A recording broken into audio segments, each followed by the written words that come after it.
अऊज़ु बिल्लाहि मिनश्शैतानिर्रजीम बिस्मिल्लाहिर्रहमानिर्रहीम वक़ालतिल यहूदु यदुल्लाहि मग़लूलह ग़ुल्लत अयदीहिम वलुइनु बिमा क़ालू बल यदाहु मबसूततान युनफ़िक़ु कैफ़ यशा वलयज़ीदन्न कसीरम मिनहुम मा उन्ज़िल इलैक मिन रब्बिक तुग़यानन व कुफ़्रा वअल्क़ैना बैनहुमुल अदावत वल बग़ज़ाअ इला यौमिल क़ियामह कुल्लमा अवक़दू नारन लिल हर्बि अत्फ़अहा अल्लाह व यसअून फ़िल अर्ज़ि फ़सादा वल्लाहु ला युहिब्बुल मुफ़्सिदीन वलौ अन्ना अहलल किताबि आमनू वत्तक़ौ लकफ़्फ़रना अन्हुम सय्यिआतिहिम वलअदख़लनाहुम जन्नातिन नईम वलौ अन्नहुम अक़ामुत तौरात वल इंजील वमा उन्ज़िल इलैहिम मिन रब्बिहिम लअकलू मिन फ़ौक़िहिम व मिन तहति अर्जुलिहिम मिनहुम उम्मतुम मुक़्तसिदा व कसीरुम मिनहुम साअ मा यअमलून या अय्युहर रसूल बल्लिग़ मा उन्ज़िल इलैक मिन रब्बिक फ़इन लम तफ़अल फ़मा बल्लग़त रिसालतह वल्लाहु यअसिमुक मिनन्नास इन्नल्लाह ला यहदिल क़ौमल काफ़िरीन क़ुल या अहलल किताबि लस्तुम अला शैइन हत्ता तुक़ीमुत तौरात वल इंजील वमा उन्ज़िल इलैकुम मिन रब्बिकुम वलयज़ीदन्न कसीरम मिनहुम मा उन्ज़िल इलैक मिन रब्बिक तुग़यानन व कुफ़्रा फ़ला तअस अलल क़ौमिल काफ़िरीन इन्नल्लज़ीना आमनू वल्लज़ीना हादू वस्साबिऊन वन्नसारा मन आमन बिल्लाहि वल यौमिल आखिरि व अमिल सालिहन फ़ला खौफ़ुन अलैहिम वला हुम यहज़नून लक़द अख़ज़ना मीसाक़ बनी इसराईल व अरसलना इलैहिम रुसुला कुल्लमा जाअहुम रसूलुम बिमा ला तहवा अनफुसुहुम फ़रीक़न कज़्ज़बू व फ़रीक़न यक़्तुलून सदक़ल्लाहुल अज़ीम। मुहतरम हज़रात, सामईन किराम, हाज़रीन मस्जिद, अज़ीज़ों और बुज़ुर्गों और बावक़ार माओं और बहनों,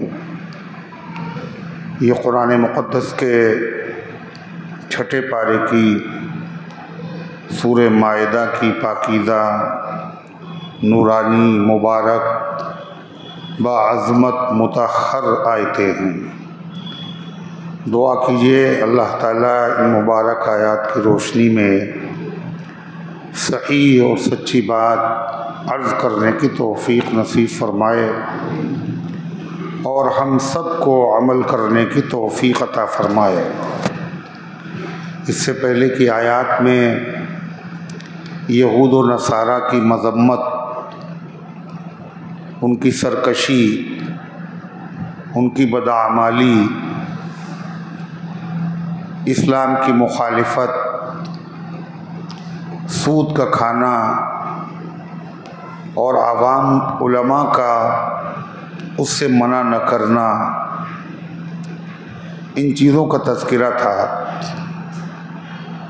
इस आयत में यह बताया जा रहा है कि ये यहूदी गुनाह करते करते, सरकशी करते करते, अल्लाह की नाफरमानी करते करते इनके दिल सियाह हो गए, मस्ख़ हो गए। इसके नतीजे में ये लोग अल्लाह ताला की शान में गुस्ताखियाँ करने लगे।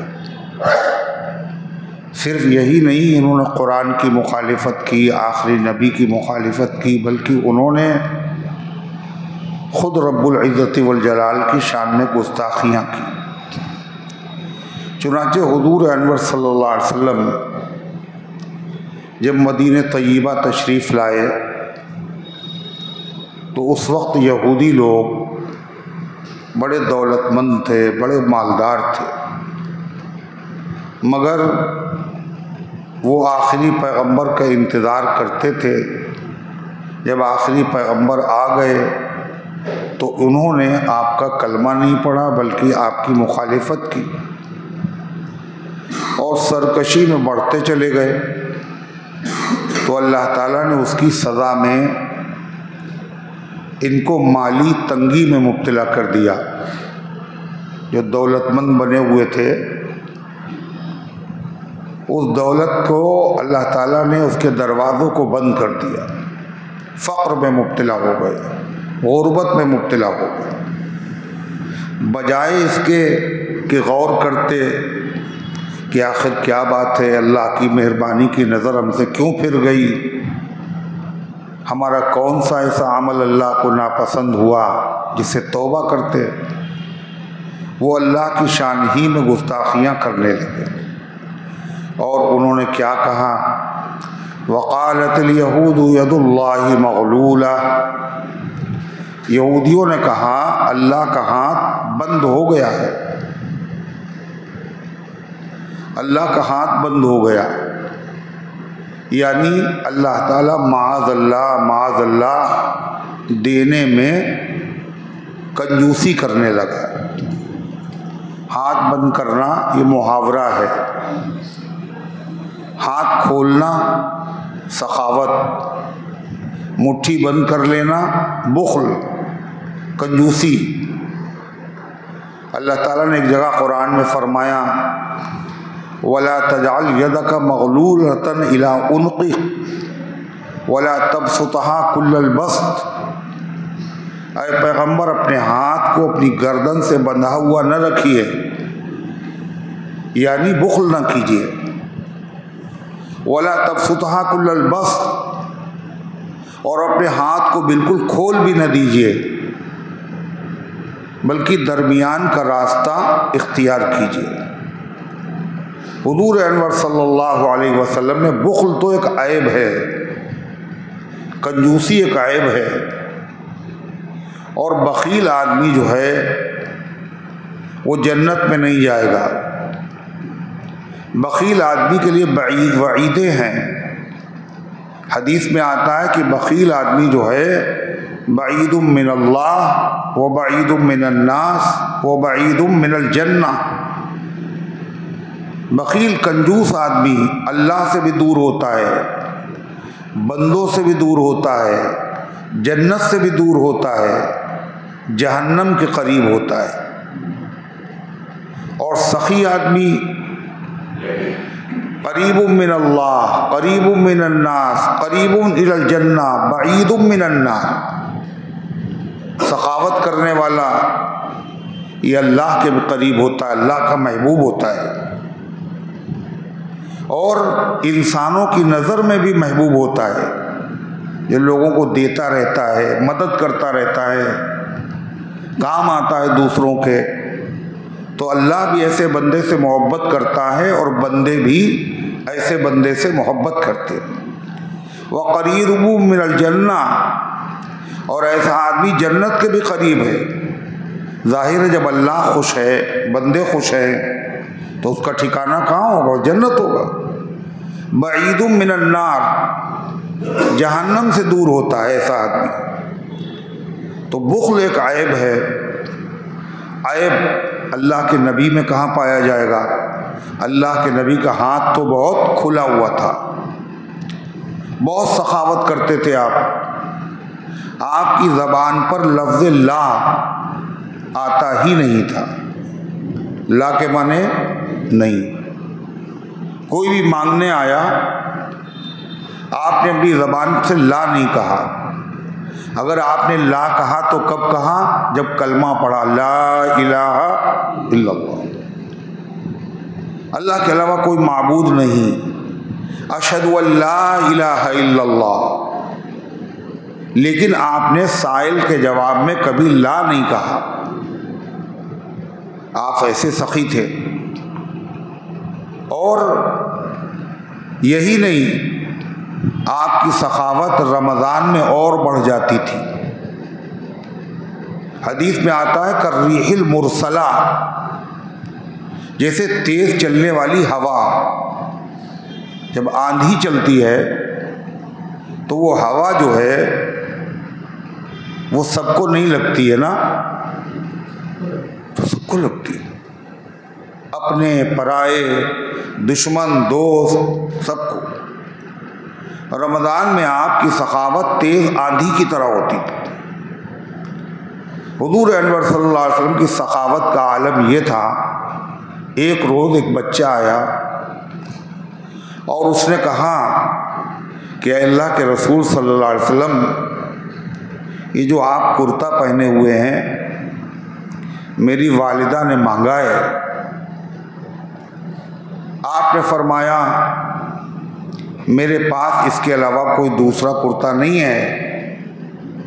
उसने कहा यही दे दीजिए आप। तो आपने वो मुबारक कुर्ता भी उतार के दे दिया। अब नमाज का वक्त हो गया, सहाबा मस्जिद में इंतज़ार कर रहे हैं, नबी के जिस्म पर कुर्ता नहीं।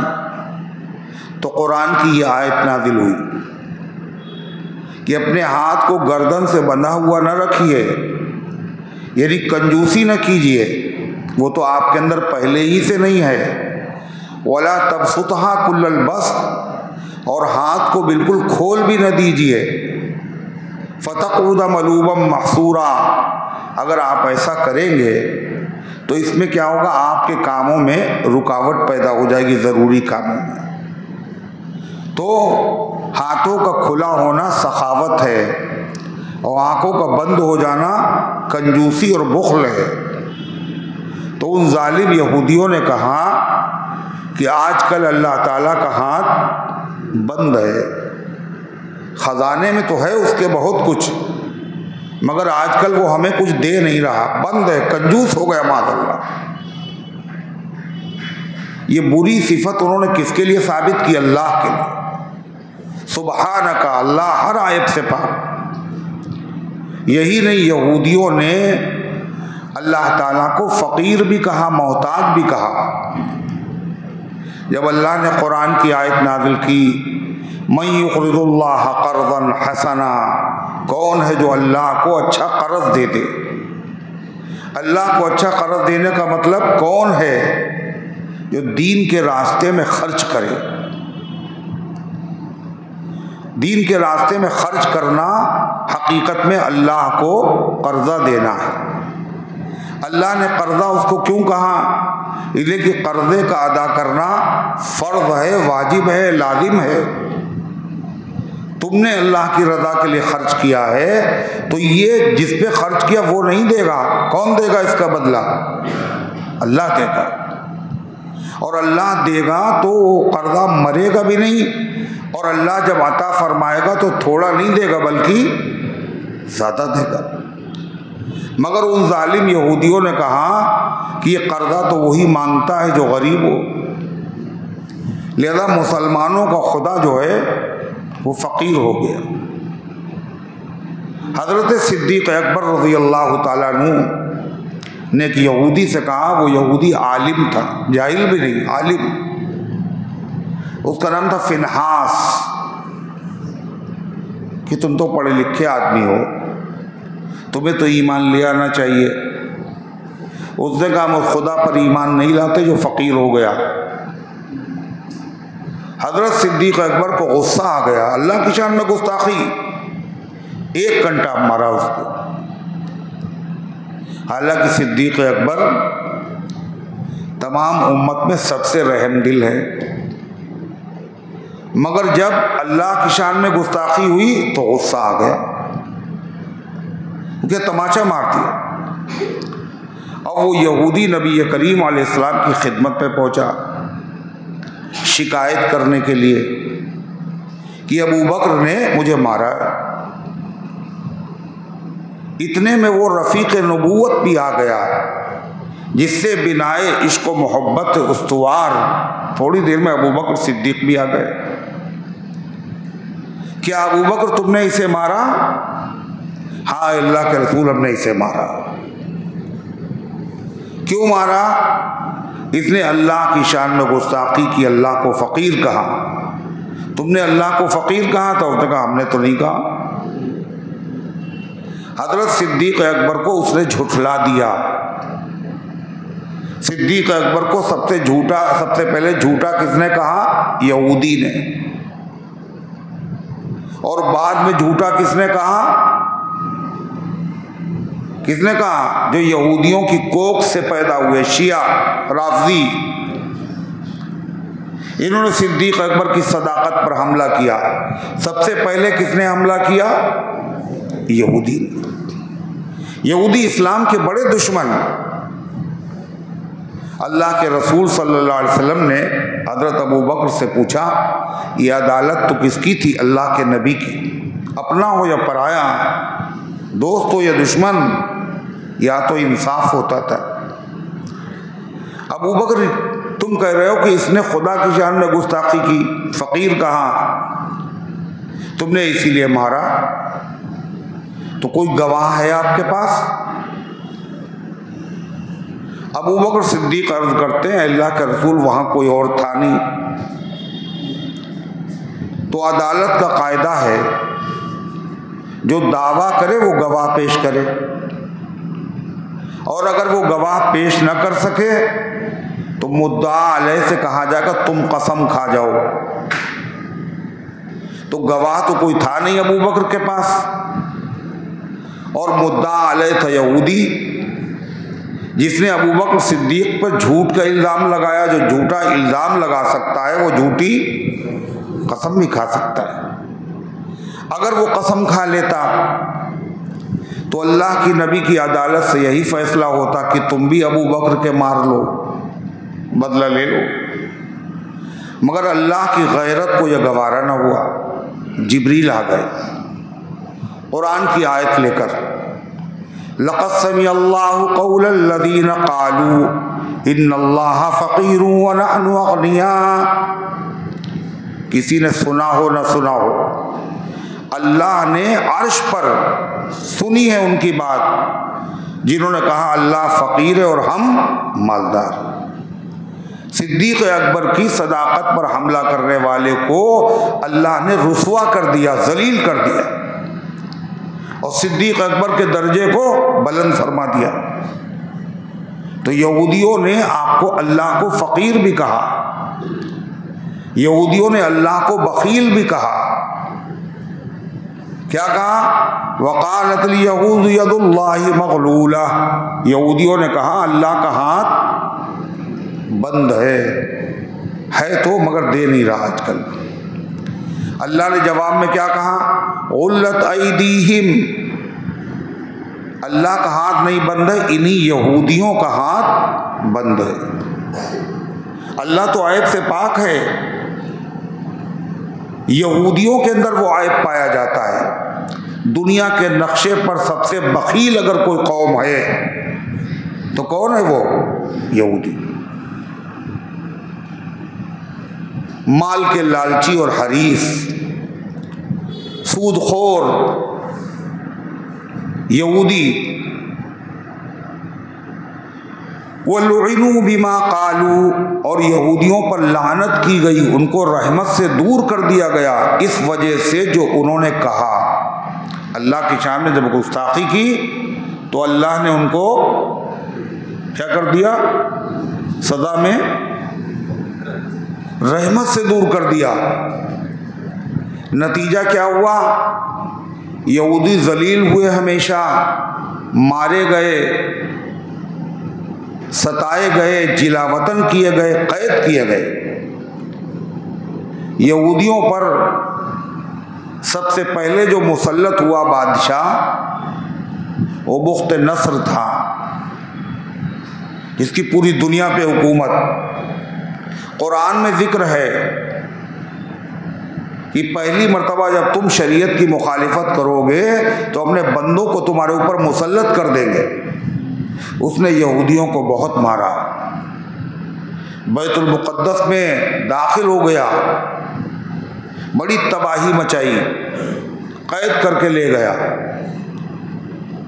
फिर इन लोगों ने तौबा की तो एक ईरान का बादशाह मदद के लिए आया, उसने उससे लड़ाई की, इनका लूटा हुआ माल वापस दिलाया, बैतुल मुक़द्दस में फिर से इनको आबाद कर दिया।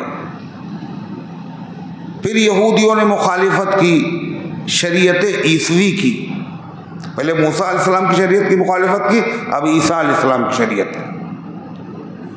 एक रूम का बादशाह इनके ऊपर मुसल्लत हुआ जिसने उससे ज़्यादा तबाही मचाई।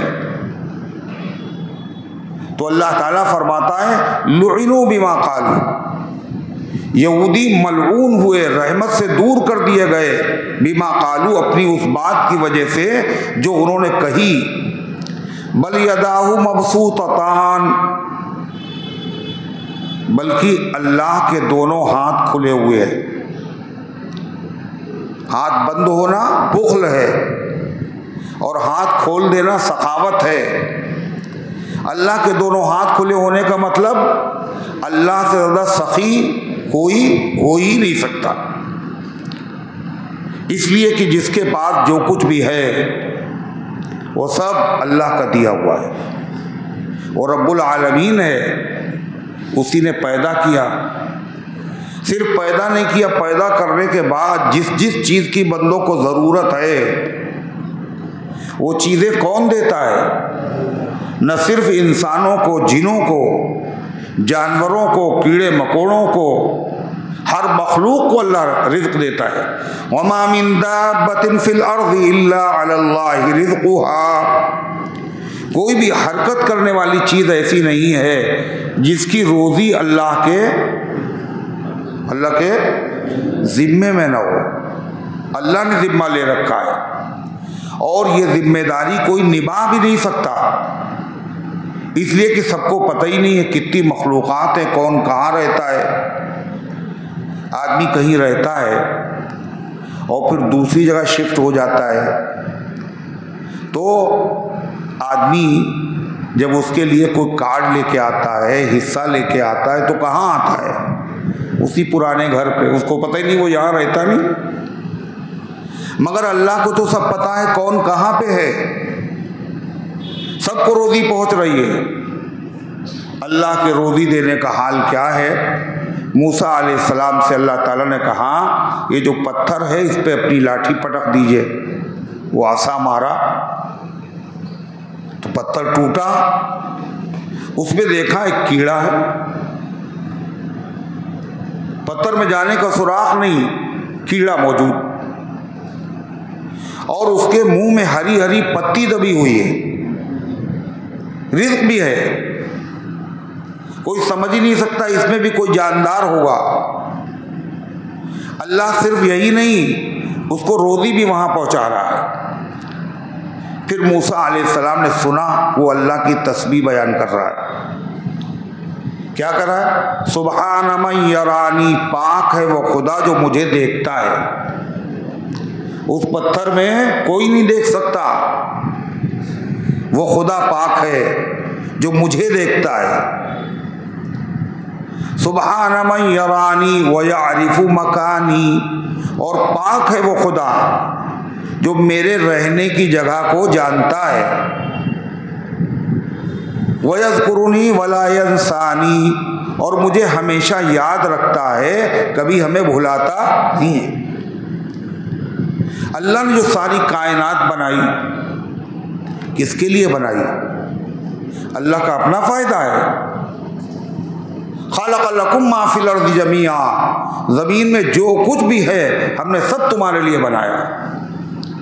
मन न करदम खल्क़रा सूदे कुनम, बल्कि ताबर बंदगा जूदे कुनम, मैंने मखलूक इसलिए नहीं पैदा की मेरा अपना फ़ायदा हो जाए, ये सब इसलिए पैदा किए ताकि अपने बंदों पर हम अपनी सखावत की बरसात करते। सर से लेके पैर तक, सर के बालों से लेके पैर के नाखून तक अल्लाह की नेमतों में हम ढके हुए हैं। क्या चीज़ नेमत नहीं है? वो नाशुक्रा है, वो जाहिल है जो ये कहे मुझे पास कोई नेमत नहीं है। ये तूने कहा क्या है नादा, फैयाद ये कुदरत आम नहीं, तू कल्ब व नज़र तो पैदा कर, क्या चीज़ है जो इनाम नहीं? ये पलके नेमत हैं, ये पलकों का झपकना नेमत है, ये गुर्दे, ये दिल, ये दिमाग, ये हाथ पैरों के जोड़, ये नाखून, ये बाल, एक एक चीज़ अल्लाह ताला की नेमत है। नेमत ही नहीं, बेनज़ीर भी है और बेमिसाल भी है, इसका कोई बदल नहीं। तो ये सारी नेमतें कौन दे रहा है? अल्लाह दे रहा है। अल्लाह कहता है यहूदी झूठे हैं, बल यदाहु मबसूततान, बल्कि अल्लाह के दोनों हाथ खुले हुए हैं। ये सखावत की तरफ इशारा है। जब कोई किसी को देता है कहते हैं वो देता है, कोई बहुत देता है तो लोग क्या कहते हैं? वो बहुत दोनों हाथ से देता है। आजकल अल्लाह उनको दोनों हाथ से दे रहा है, यदि बहुत नवाजिश है अल्लाह की। बल यदाहु मबसूततान, अल्लाह के दोनों हाथ खुले हुए हैं। लेकिन अल्लाह देता भी है मगर हकीम भी है। वो हकीम का मतलब जिसको देना चाहिए उसी को देता है, जिसको नहीं देना चाहिए उसको नहीं देता। युनफिकु कैफा यशा, खर्च करता जिस तरह चाहता है। यहूदियों ने जब अल्लाह के नबी की मुखालिफत की, कुफ्र किया, सरकशी की, तो सदा में अल्लाह ने रोज़ी के दरवाजे बंद कर दिए। ऐसा नहीं है अल्लाह के ख़जाने में कमी हो गई, ऐसा नहीं है कि अल्लाह ताला ने देना बंद कर दिया। अगर ये देना बंद किया है तो ये बुख़्ल की वजह से नहीं है, बल्कि यहूदियों की नाफरमानी और सरकशी की वजह से। क्यों? जो लोग इताअत करते हैं अल्लाह उनको देता फर्माबरदारों को, नाफरमानों को नहीं देता। नाफरमानी की इसलिए अल्लाह ताला ने तंबीह के लिए रोज़ी के दरवाजे तंग किए हैं, बंद नहीं किए। तंग किए हैं, बंद नहीं किए। मगर जो अंधा होता है वो समझते ही नहीं, वो कील की तरह होता। कील का क्या किया जाता है? कील को क्या किया जाता है? ठोका जाता है, चोट मारी जाती कील पे। मगर कील को नहीं पता हमें क्यों ठोका जा रहा है। ऐसे जो आदमी गुनाह करते करते सियाह दिल हो जाता है, अल्लाह की तरफ से उसे तंबीह की जाती है, रिज़्क़ में तंगी, सेहत में खराबी, मुश्किलात में फंस गया, ये सब क्या है? तंबीह के लिए। मगर उसका दिल इतना काला हो जाता वो समझता ही नहीं है मेरे साथ ऐसा क्यों हो रहा है। बिल्कुल गधे की तरह क्यों बांधा गया और क्यों खोला गया, कुछ खबर ही नहीं। अल्लाह के जो नेक बंदे होते हैं उनका हाल इसके बरक्स होता है। जब कभी वो किसी नेमत में कमी पाते हैं फौरन वो मुतवज्जे हो जाते हैं हमसे कोई कसूर हुआ है, हमसे कोई कसूर हुआ है। उसके अल्ताफ तो हैं आम शहीदी सब पर।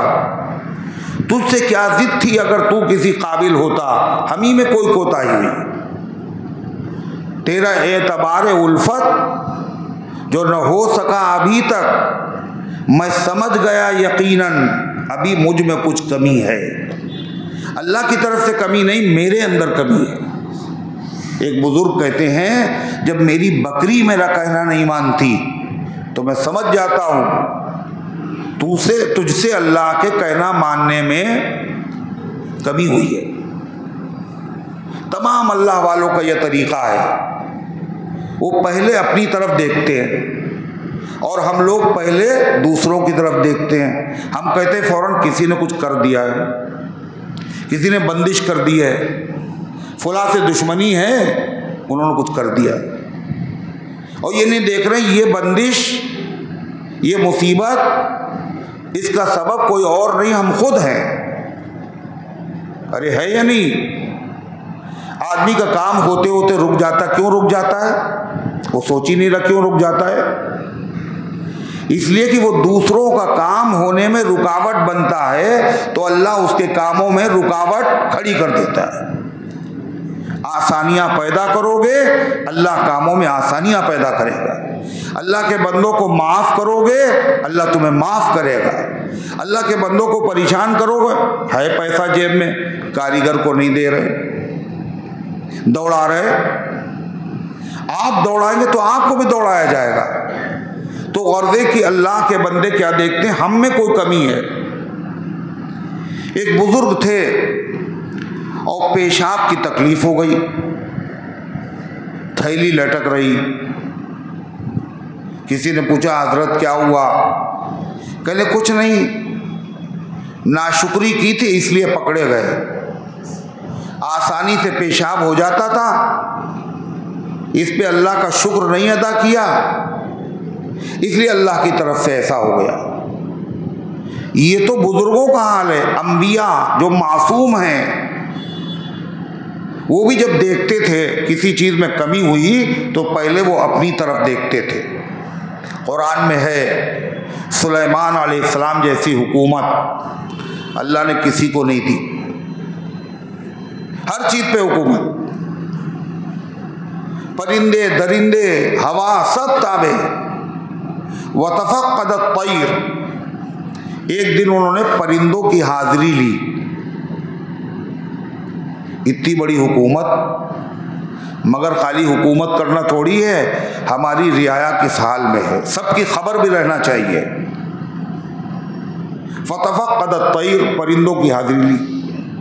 एक परिंदा गैर हाजिर, वो परिंदा भी ऐसा जो बहुत उनकी तादाद में कमी तादाद होती है, उसको कहते हुदहुद, जो दरख्तों की जड़ें खोद कर अपने रहने का घोंसला बनाता है। तो सुलेमान अलैहिस्सलाम ने देखा वो मौजूद नहीं, तो पहले क्या कहा कुरान में सुनिए, मा लिया ला अरल हुदहुद अम काना मिनल गाइबीन, मुझे क्या हो गया, मैं हुदहुद को नहीं देख रहा हूँ। ये नहीं कहा हुदहुद को क्या हो गया नहीं दिखाई दे रहा, मुझे क्या हो गया कि हुदहुद मुझे नजर नहीं आ रहा है। एक नेमत थी, ऐसा तो नहीं मेरी किसी कमी की वजह से अल्लाह ने इस मखलूक को नापैद कर दिया हो और हमें इससे महरूम कर दिया हो। पहले अपने आप को कहा, फिर कहा यह वो गायब है। तो और जिसका दिल क्या होता है, गुनाह करते करते काला हो जाता है, उसको ठोकरें लगती हैं मगर उसको एहसास ही नहीं होता ये ठोकर क्यों लगी है। चुटकियां काटी जाती हैं मगर पता ही नहीं चलता चुटकियां क्यों काटी जा रही हैं। मुसीबतें आ रही तो क्यों आ रही। यही हाल यहूदियों का था। यहूदियों ने जब शरीयत की मुखालिफत की तो अल्लाह ने रोज़ी के दरवाजे तंग कर दिए, तो बजाय इसके ये कहते हमने मुखालिफत की इसलिए मेरे साथ ऐसा हुआ, कहने लगे अल्लाह ताला का हाथ बंद हो गया, अल्लाह बुख्ल करने लगा। अल्लाह कहता है बल यदाउ मबसूततान, अल्लाह के दोनों हाथ खुले हुए हैं, युनफिकु कैफ यशा, वो जिस तरह चाहता देता है। वला यज़ीदन्न कसीरम मिनहुम मा उन्ज़िला इलैका मिन रब्बिका तुग़यानन व कुफ़रा। कुरान ने तंबीह कर दी, ऐ यहूदियों, तुम्हारी माली परेशानी का सबब अल्लाह का बुख्ल नहीं है बल्कि तुम्हारी बदआमाली, सरकशी, नाफरमानी है। बता भी दिया कुरान ने, मगर फिर भी उन जालिमों को तौबा की तौफीक नहीं हुई। कुरान की इस आयत के नाजिल होने के बाद उनके कुफ्र में और सरकशी में कमी नहीं हुई बल्कि उनका कुफ्र और सरकशी और ज़्यादा बढ़ गई। अल्लाह फरमाता है वला यज़ीदन्न कसीरम मिनहुम मा उन्ज़िला इलैका मिन रब्बिका तुग़यानन व कुफ़रा, और बढ़ जाएगी उनमें से बहुत सारे लोगों में उस चीज़ से जो आपकी तरफ उतारी गई, यानी कुरान के उतरने से क्या बढ़ जाएगी, तुग़यानन व कुफ़रा, उनकी सरकशी और कुफ्र और बढ़ेगा। हालांकि कुरान काहे के लिए नाजिल हुआ है, काहे के लिए, अरे हिदायत के लिए नाजिल हुआ है, और उनका कुफ्र बढ़ेगा और सरकशी बढ़ेगी। ऐसा कैसे हो सकता है। हिदायत होना चाहिए, सरकशी क्यों बढ़ रही है? इसमें कसूर कुरान का नहीं। घी जो है उसके बारे में क्या ख्याल है? घी जो होता है इसके खाने से आदमी के अंदर कमजोरी पैदा होती है ना? क्या होता है? घी खाने से ताकत पैदा होती है। लेकिन जिस आदमी का मैदा कमजोर हो और दस्त आ रहे हों, अगर उसको घी खिला दिया जाए तो उसकी ताकत बढ़ेगी और घटेगी और घटेगी। कि घी कितना खराब है बताइए, कमजोरी आ गई। घी कितना, जब से घी खाया है बताइए कमजोरी आती चली जा रही है। ये घी अच्छा नहीं है। घी तो अच्छा है, आपका मैदा अच्छा नहीं। तो कुरान शिफा है, हिदायत है। किसके लिए? जो तालिब हिदायत हो, लेकिन जिसमें इनाद हो, हठधर्मी हो, दुश्मनी हो, तो उसको क्या होगा? कुरान से उसको हिदायत नहीं मिलेगी, उसका कुफ्र और सरकशी कैसे बढ़ेगी? पहले कुरान की एक आयत नादिल हुई, आपने उसे नहीं माना, आप काफिर हो गए। फिर दूसरी नादिल हुई, आपने उसे भी नहीं माना, तो कुफ्र घटा या बढ़ा? बढ़ रहा है। और ईमान वालों का ईमान बढ़ रहा है। पहले एक आयत पर ईमान था, दूसरा हुक्म आया उस पर ईमान, तीसरा आया उस पर ईमान। ईमान वालों का ईमान बढ़ रहा है और सरकश लोगों की सरकशी बढ़ रही है। वअल्क़ैना बैनहुमुल अदावत वल बग़ज़ा इला यौमिल क़ियामह। अल्लाह कहता मैंने इनको रहमत से दूर कर दिया और इनके दिलों में हमने क़यामत तक के लिए बुग़्ज़ और अदावत डाल दी। इनमें बड़े फ़िरक़े हैं,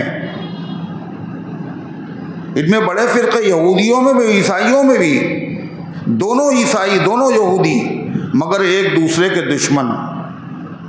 जब तक ये अपने मजहब पर कायम रहेंगे इनमें इख्तिलाफ रहेगा। आज जो यहूदी हैं उनमें तो दुश्मनी नहीं, आज ईसाइयों में दुश्मनी नहीं। क्यों? ये यहूदी और ईसाई मजहबी नहीं हैं, ये खाली नाम के ईसाई और यहूदी हैं, वरना सब बद मजहब है, दहरिये हैं, मुल्हिद हैं। इनका आसमानी किताब से कोई ताल्लुक नहीं। इनके दरमियान में अदावत और दुश्मनी डाल दी क़यामत तक के लिए।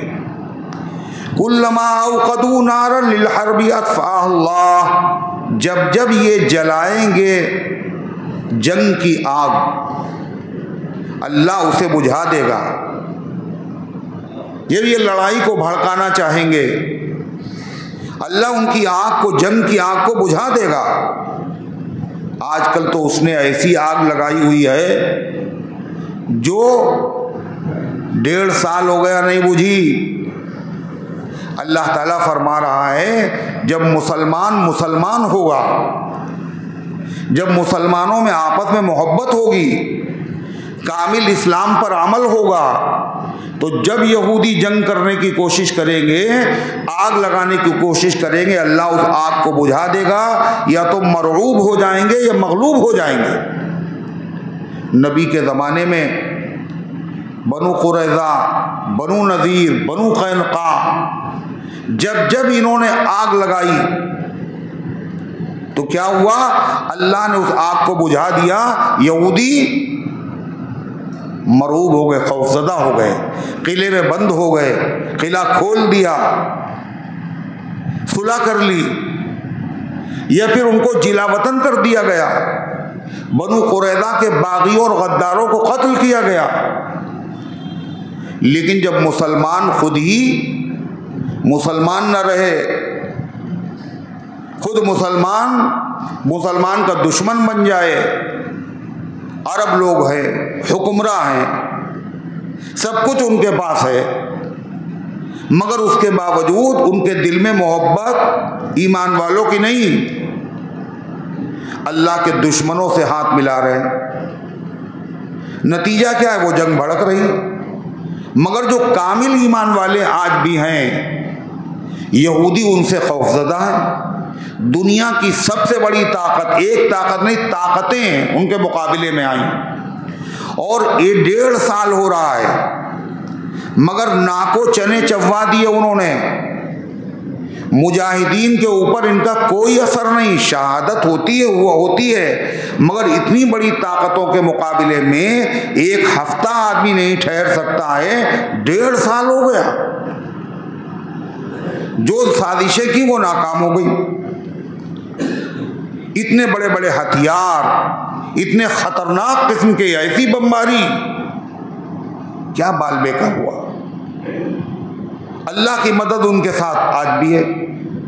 तो अल्लाह ताला फरमाता है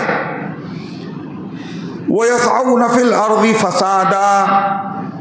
और यहूदियों की आदत क्या है, जब जंग करेंगे तो मगलूब हो जाएंगे तो ये खुफिया फसाद पैदा करेंगे।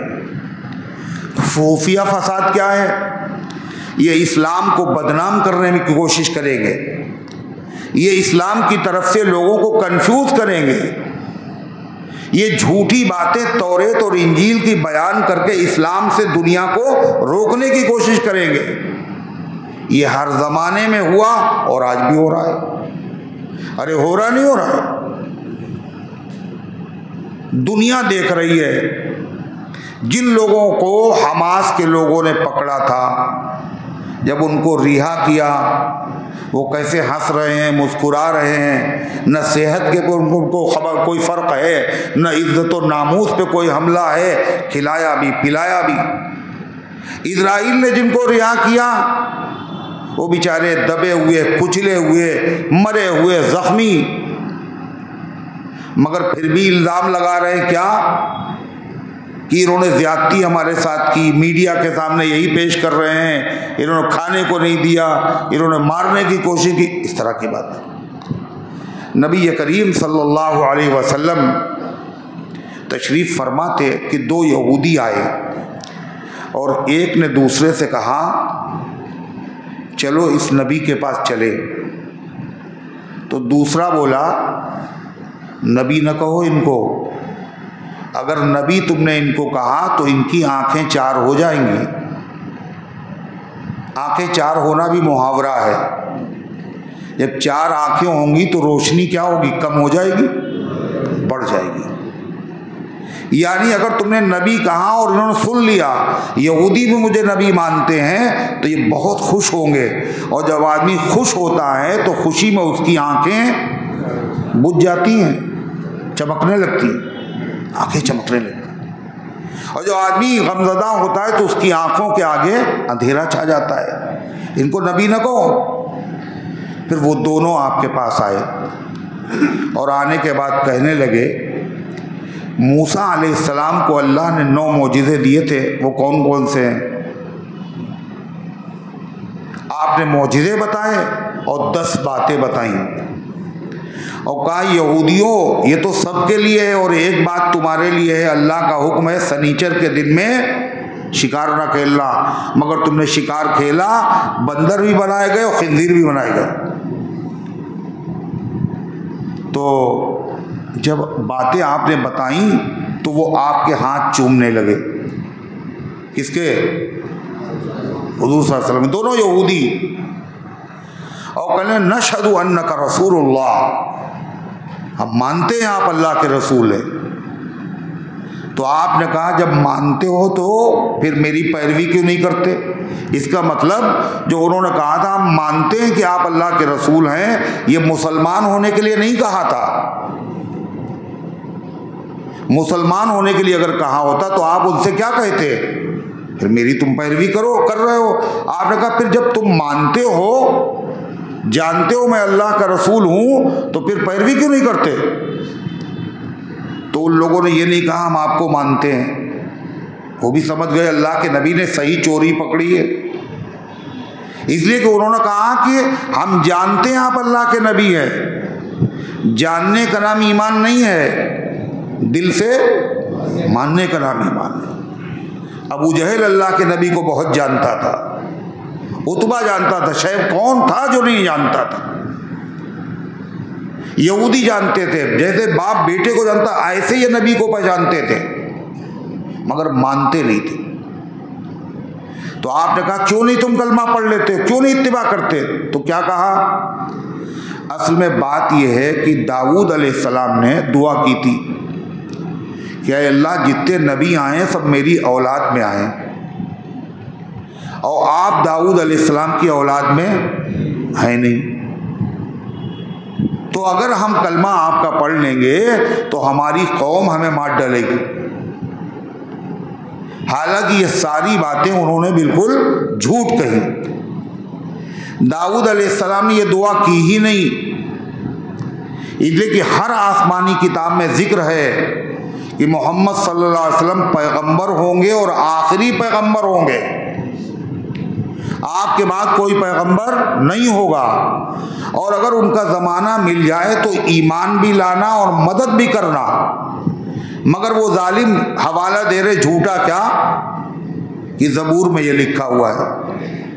तो अल्लाह ताला फरमाता है जब यहूदी सामने से मुकाबला करने से आजिज हो जाएंगे तो ये जालिम मुसलमानों में खुफिया फसाद पैदा करे, दीन की तरफ से शुकूक व शुबहात पैदा करेंगे, ये मुसलमानों को कंफ्यूज करने की कोशिश करेंगे। क्या कहा यहूदियों ने कि पहले तुम्हारा किबला बैतुल मुक़द्दस था, अब तुम्हारा किबला बैतुल्लाह हो गया, या तो वो सही था या ये सही है। अगर वो सही था तो ये नमाजें ख़राब हुई, अगर ये सही है तो वो नमाजें ख़राब हुई। भोले भाले मुसलमानों को कंफ्यूज कर रहे। अल्लाह ताला ने कुरान में मुसलमानों को जवाब दे दिया, इनसे कह दो उधर मुंह किया था खुद से नहीं किया था, अल्लाह ने कहा था, और इधर मुंह किया है तो खुद से नहीं किया, अल्लाह के कहने से किया है। लिहाजा हमारी ना वो नमाजें ख़राब हैं ना हमारी ये नमाजें ख़राब है। न गरज किसी से न वास्ता, मुझे काम अपने ही काम से, तेरी जिक्र से, तेरी फिक्र से, तेरे इश्क से, तेरे नाम से। हम कुछ नहीं जानते। दीन नाम है अल्लाह उसके रसूल की बातों को मानने का, जिस ज़माने में जो हुक्म आया उसको मानना इबादत है। तो ये कंफ्यूज करेंगे, ये यहूदियों का तरीक़ा। ऐसे यहूदी सिफत लोग, उनके गुमाश्ते, उन जैसा जहन रखने वाले लोग, जब कोई मौसम आता है तो उस ज़माने में वो मुसलमानों को कंफ्यूज करते। आजकल मौसम कौन सा है? कुर्बानी का है। जब कभी कुर्बानी का ज़माना आता है तो ये सारे लोग सोए रहते हैं, जैसे ही कुर्बानी का ज़माना आता है ये सब इंगड़ाई लेके खड़े हो जाते हैं। हर कुर्बानी के ज़माने में कुछ लिबरल किस्म के लोग क्या कहते हैं, मैं कुर्बानी समझ में नहीं आती, एक दिन में इतना पैसा खर्च कर देना और नालियों में खून बहा देना, ये तो समझ में नहीं आता। इतने में तो कितनी गरीबों की शादियां हो जाएंगी। ये गरीबों की शादियां इनको कब याद आती हैं? बकरीद में। पूरे साल याद नहीं आएंगी, इसी वक्त याद आएंगी। इसी तरीके से वो जो यहूदियों की कोख से पैदा हुए वो क्या कहते हैं?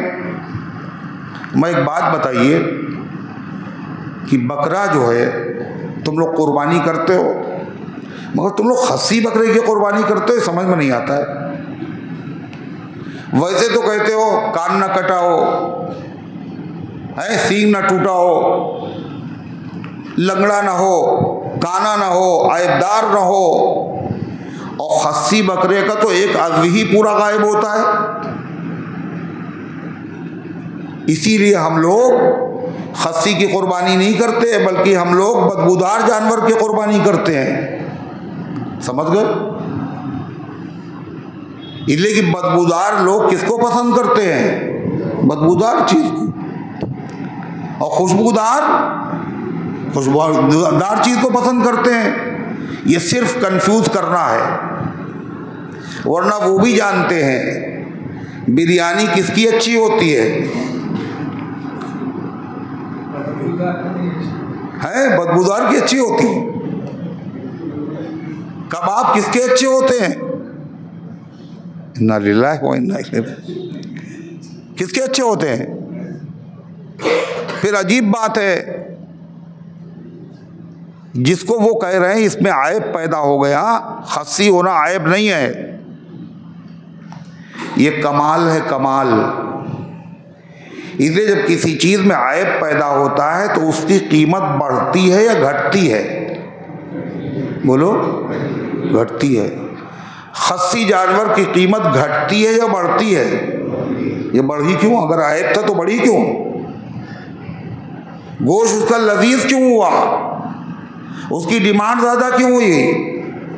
ये आयब नहीं है जिसे तुम आयब बता रहे हो, ये उसके अंदर कमाल और खूबी है। तुम्हें काली घटा का भी नहीं पहचान ना आया, नशेमन से धुआं उठता है, तुम कहते हो सावन है। आग लगी है, धुआं उठ रहा है, तुमको सावन की घटा है। ये कुर्बानी के जानवर का खस्सी होना ये आयब नहीं, ये कमाल है, ये सुन्नत है जनाब मोहम्मद रसूलुल्लाह सल्लल्लाहु अलैहि वसल्लम की। हमें इससे कोई मतलब नहीं क्या है क्या नहीं है, हम इतना जानते हैं अल्लाह के नबी सल्लल्लाहु अलैहि वसल्लम का ये मुबारक तरीक़ा है। हुजूर पाक अलैहिस्सलाम ने कुर्बानी की और अल्लाह के नबी ने कई कुर्बानियाँ की। 10 साल मदीने में आप रहे, हर साल कुर्बानी की। अरे की नहीं की? और हुजूर पाक सल्लल्लाहु अलैहि वसल्लम के घर पे रोज़ाना बिरयानी और शीरमाल कबाब खाई जाती थी। बोलो, 2-2 महीने बीत जाते थे, चूल्हा नहीं जलता था, मगर इसके बावजूद कोई साल ऐसा नहीं है जिसमें आपने कुर्बानी न की हो। क्यों? आप जानते थे कि कुर्बानी की फजीलत क्या है, कुर्बानी की हकीकत क्या है, कुर्बानी क्या चीज़ है, इसका सवाब क्या है, अल्लाह के नबी जानते थे। और एक नहीं करते थे, 2 क्यों करते थे आप? एक अपनी तरफ से और एक का सवाब आप उम्मत को पहुंचाते थे। उम्मत को, नबी को अपनी उम्मत से इतना ताल्लुक था, जब किसी आदमी को कोई ओहदा, मनसब, दौलत, मर्तबा मिलता है तो आदमी अपने छोटों को याद रखता है या भूल जाता है? गरीब रिश्तेदारों को लोग नज़रअंदाज कर देते हैं। ये हमारे नबी है, इनको अल्लाह ने वो मकाम और मर्तबा दिया, इतना बुलंद, इतना बुलंद, इतना बुलंद, इतना बुलंद मकाम और मर्तबा किसी को नसीब ही नहीं हुआ। कहाँ गए आप मेराज में? और वहाँ भी आपने अपनी उम्मत को बुला दिया, याद रखा, अपनी उम्मत को याद रखा। अल्लाह ताला ने फरमाया अस्सलामु अलैका अय्युहन नबी, अकेले आप पर सलाम हो, मगर आपने अपनी उम्मत को याद किया और आपने क्या कहा? अस्सलामु अलैना, अल्लाह ये सलाम हम सब पर हो, अकेले मुझ पे नहीं, हम सब पे हो। आपने अपनी गुनहगार उम्मतियों को साथ में शामिल किया। वाला इबादिल्लाहि सालिहीन, और नेक बंदों पर भी तेरा सलाम हो। नेकों का अलग जिक्र है और गुनहगारों को अपने साथ शामिल किया आपने। सलाम उस पर कि जिसने फजल के मोती बिखेरे हैं, और सलाम उस पर बुरों को जिसने फरमाया कि मेरे हैं। ये ताल्लुक़ है अल्लाह के नबी का। वहाँ से उम्मत के लिए तोहफा लेके आए, अल्लाह ने तोहफा दिया उम्मत के लिए। हुजूर बहुत खुश हुए। क्या तोहफा था वो? 50 वक्त की नमाजें। आपने एक लफ्ज़ नहीं कहा। हज़रत मूसा अलैहिस्सलाम से छठे आसमान से मुलाकात हुई, पूछा भाई क्या लाए? कल 50 वक्त की नमाजें। कल मेरा मशवरा मानिए, अल्लाह से कमी करवाइए, आपकी उम्मत कमज़ोर है, बोझ नहीं उठा पाएगी। अल्लाह के नबी जाते नहीं, दोबारा जो अल्लाह ताला के वहाँ आप गए, क्यों गए? उम्मत की खातिर। 10 कम हो गई, फिर उनका ये भी ज़्यादा, फिर गए, 5 बाकी बची। मूसा अलैहिस्सलाम ने कहा मेरी उम्मत बड़ी मजबूत थी, मुझे तजर्बा है, उसने इससे कम नमाजें नहीं पढ़ी, आपकी उम्मत तो कमज़ोर है, फिर जाइए। आपने फरमाया मूसा मुझे अब अल्लाह के वहाँ जाते हुए हया आ रही, शर्म आ रही। अल्लाह ने क्या कहा, ऐ महबूब हैं तो ये 5 वक्त की, मगर जब आपकी उम्मत पढ़ेगी तो सवाब मिलेगा 50 वक्त की नमाजों को। ये अल्लाह के नबी का बार बार अल्लाह के दरबार में जाना किसकी खातिर था? उम्मत के लिए। वरना आपके लिए 50 वक्त की नमाज, आप तो कहते मेरी आंखों की ठंडक है नमाज। आप जो चाहते थे कि रात के अलावा दिन में भी तहज्जुद की तरह नमाज पढ़ें, अल्लाह ताला ने फरमाया इन्ना लका फिन नहारी सबहन तवीला, अरे पैगंबर दिन में आपको और भी काम रहते हैं। तो नबी को उम्मत से इतना ताल्लुक कि कुर्बानी कर रहे हैं आप, एक अपनी तरफ से, फिर दूसरी कुर्बानी की आपने। जब आदमी एक हज कर लेता है, जिंदगी में एक मर्तबा हज करना क्या है? फर्ज। उसके बाद उसने 50 हज और किए। ये 50 जो हज किए हैं ये सब के सब क्या हैं? नफल। एक मर्तबा आदमी के ऊपर जिम्मे कुर्बानी है वाजिब,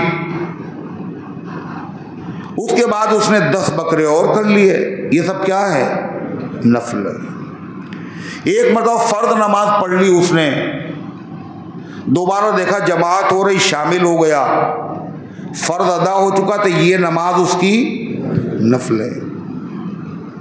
तो जो नफल इबादत हो उसमें बहुत सारे लोगों को शरीक किया जा सकता है, उसका सवाब बहुत सारे लोगों को पहुंचाया जा सकता है। अपना वाजिब अदा करने के बाद दूसरा दुम्बा जो आप कुर्बान करते थे उसका सवाब किसको बख्शते थे? पूरी उम्मत को शामिल कर लिया आपने। तो नबी का तरीका ये है, आपने कौल से बताया, आपने फेल से बताया। क्या कहा? जो कुर्बानी का इरादा रखता हो वो चांद देखने के बाद बाल ना काटे, नाखून ना काटे। ये नहीं कहा जिस पर कुर्बानी वाजिब हो, इसलिए कि आप जानते थे कुर्बानी का सवाब ऐसा है, मेरी उम्मत के बहुत सारे लोग जिन पर कुर्बानी वाजिब नहीं होगी मगर इस सवाब को हासिल करने के लिए वो कुर्बानी करेंगे, और वाकई करते हैं लोग। और यही ईमान का तकादा है, इसलिए कि ये सवाब जो कुर्बानी का है, इतना सवाब इसमें है इतना किसी दूसरे अमल में नहीं है। 10 किलो सोना आदमी कोई सदका कर दे और कुर्बानी के दिनों में कुर्बानी न करे, कुर्बानी के वाजिब उसके सर पे लदा रहेगा और उसको वो सवाब नहीं मिलेगा जो कुर्बानी करने पे सवाब मिलता। क्या अहमियत है कुर्बानी? फरमा बिकुल्लि शाअरतिन हसना, हर बाल के बदले में एक नेकी। इससे ज्यादा सवाब पहुंचाने का कोई और दूसरा तरीका, जरिया नहीं है। इसलिए अल्लाह के नबी ने कभी नागा नहीं किया, 10 साल कुर्बानी की, हर साल की। घर का हाल क्या था? सलाम उस पर कि जिसके घर में चांदी थी न सोना था, सलाम उस पर कि टूटा बोरिया जिसका बिछौना था, मगर हर साल 2 कुर्बानियां। और हज के मौके पर 100 ऊंट कुर्बान किए हैं आप। अल्लाह ने कहा था इन्ना आतईना कल कौसर, हमने कौसर आपको दिया है, ये बहुत बड़ी नेमत है। अरे पैगंबर इसका शुक्र अदा कीजिए। कैसे शुक्र अदा करें? फसल्ली लिरब्बिका वनहर, अपने रब के लिए नमाज पढ़िए और कुर्बानी कीजिए। अल्लाह के नबी ने उस पर अमल किया। 100 ऊँट और 63 ऊँट अपने दस्ते मुबारक से आपने ज़बह किए। 63 साल की आपकी उम्र पाक। अल्लाह के नबी जानते थे कि कुर्बानी का सवाब कितना है जिंदगी भर की, और आपने ये भी चाहा कि मरने के बाद भी कुर्बानी का सवाब मुझे मिले। हुजूर जानते थे कुर्बानी क्या है। कि दुनिया जब तक आदमी जिंदा रहता खुद कुर्बानी कर रहा, सवाब मिल रहा है। आप चाहते थे कि मरने के बाद भी कुर्बानी का सवाब मुझे मिले, इसीलिए हजरत अली रज़ी अल्लाह ताला अन्हु हर साल 2 कुर्बानियां करते थे, एक अपनी तरफ से और एक मोहम्मदुर रसूलुल्लाह सल्लल्लाहु अलैहि वसल्लम की तरफ से। उनके शागिर्द हजरत हनश वो पूछते हैं हजरत ये 2 की क्या ज़रूरत, इसलिए कि हजरत अली कोई मालदार सहाबी, बड़े गरीब सहाबी थे वो। अगर हजरत अली मालदार होते तो नबी करीम अलैहिस्सलाम की लख्त जिगर हजरत फातिमा ज़हरा जो उनकी ज़ौजे मुतहरा थी, उनको हजरत अली के घर में अपने हाथ से चक्की, बोलो चक्की, ना पीसना पड़ती। हजरत फातिमा ज़हरा को पानी भर के मशकीदा लाद के लाना ना पड़ता। हजरत फातिमा ज़हरा को घर में झाड़ू न लगाना पड़ती। वो गुर्बत का आलम था, फिर भी हजरत अली 2 कुर्बानी कर रहे हैं। क्यों? कहते हैं कि मुझसे अल्लाह के नबी ने वसीयत की थी, अली मेरी तरफ से भी कुर्बानी करना। हुजूर चाहते कुर्बानी क्या चीज़ है, इसका सवाब बाद वफात भी हमें मिले। एक हजरत अली नहीं बल्कि आपके कितने चाहने वाले लोग ऐसे हैं जो हर साल नबी करीम अलैहिस्सलाम की तरफ से कुर्बानी करते, मगर वो लोग गलती करते क्या, कहते पहली कुर्बानी हुजूर के नाम से होनी चाहिए। पहली मर्तबा कर रहे हैं ना हुजूर के नाम से। नहीं, जब कुर्बानी आप पर वाजिब हो गई तो आप अपना वाजिब अदा कीजिए, उसके बाद अगर अल्लाह ने हैसियत दी है तो अल्लाह के नबी की तरफ से कीजिए। अगर दोनों करना है आपको तो चाहे पहले अपनी कर लिया, चाहे हुजूर सल्लल्लाहु अलैहि वसल्लम की तरफ से कर लीजिए, मगर ये नहीं कि अपना वाजिब नहीं अदा किया और अल्लाह के नबी की तरफ से कुर्बानी कर रहे हैं, ये तरीका सही नहीं। इसी मौके पर कुछ लोग और खड़े हो जाते हैं, वो कंफ्यूज करते हैं, कहते देखिए ज़्यादा कुर्बानियों के चक्कर में ना पड़िए, इसलिए कि कहते पूरे घर की तरफ से एक बकरी काफ़ी है। ऐसे भी लोग हैं और ख़ुद को कहते हैं वो अहले हदीस है, गैर मुक़ल्लिद, पूरे घर की तरफ से कुर्बानी काफ़ी। दलील क्या है? कहते हैं हजरत अबू अय्यूब अंसारी रज़ी अल्लाह अन्हु जो थे वो पूरे घर की तरफ से एक बकरी करते थे।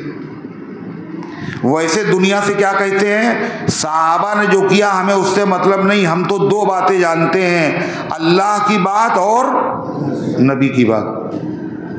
कल हम 20 रकात नहीं पढ़ेंगे, हम 8 ही पढ़ेंगे। क्यों 8 क्यों पढ़ेंगे? कि अल्लाह के नबी ने 8 पढ़ी थे, हम 8 पढ़ेंगे। साहबा ने 20 पढ़ी, हमें उससे मतलब नहीं है। मगर जब कुर्बानी का मामला आया तो अल्लाह के नबी कब कितनी करते थे? 2 करते, हमको तो एक ही बकरी करेंगे।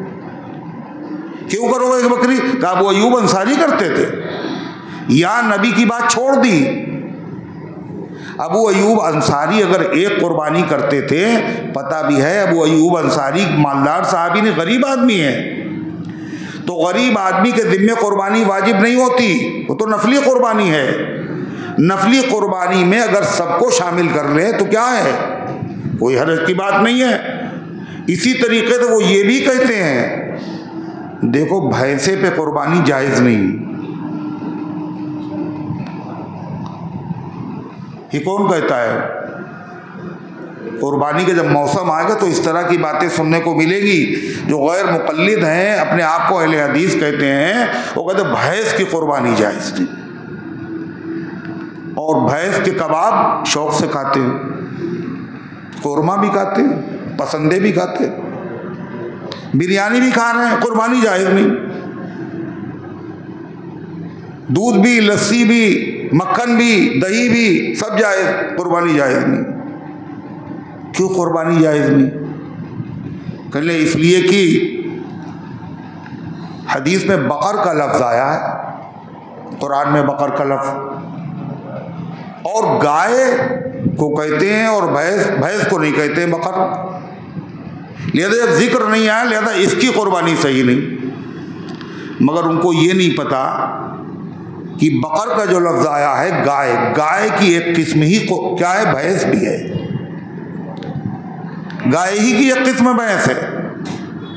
फिर जो गाय के ऊपर जो ज़कात फर्ज होती है, जितनी गाय हो जाए, 30 गाय हो जाए तो ज़कात है। जो ज़कात जो गाय का निसाब है वही भैंस का निसाब है। अगर 30 भैंसें हो जाए तो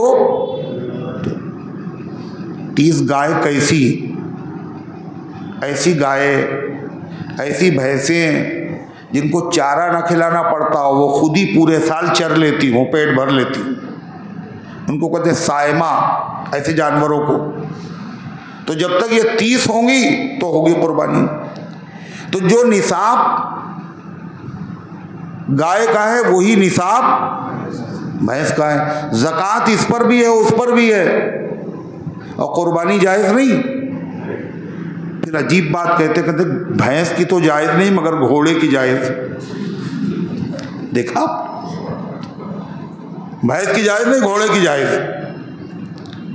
ये सब क्या है? उम्मत में इंतशार पैदा करना। कोई किताब पढ़ ली और शुरू हो गए बस। खाली किताबों से पढ़ने से कुछ ना, सारी हदीसें सामने होना चाहिए तो फैसला होता है। तो गर्ज़े की ये मुबारक अय्याम है, और इन मुबारक अय्याम में कितने मुबारक हैं, कितने मुबारक हैं ये अय्याम? फरमाया ये एक है रमज़ान का आखिर अशरा, और ये है ज़िलहिज्जा का पहला अशरा। जैसे पूरा रमज़ान मुबारक और उसका सबसे आला हिस्सा कौन सा है? आखिर अशरा। ऐसे ही पूरा ज़िलहिज्जा मुबारक मगर उसका सबसे कीमती हिस्सा है पहले 10 दिन। इतने कीमती हैं कि अल्लाह ताला ने अपने बंदों को समझाने के लिए, ताकि गफलत में ये वक्त ना गुजार दें जैसा कि हम लोग गुजार रहे हैं। रमज़ान में कितनी भीड़, और पहले अशरे में ज़िलहिज्जा के कुछ नहीं।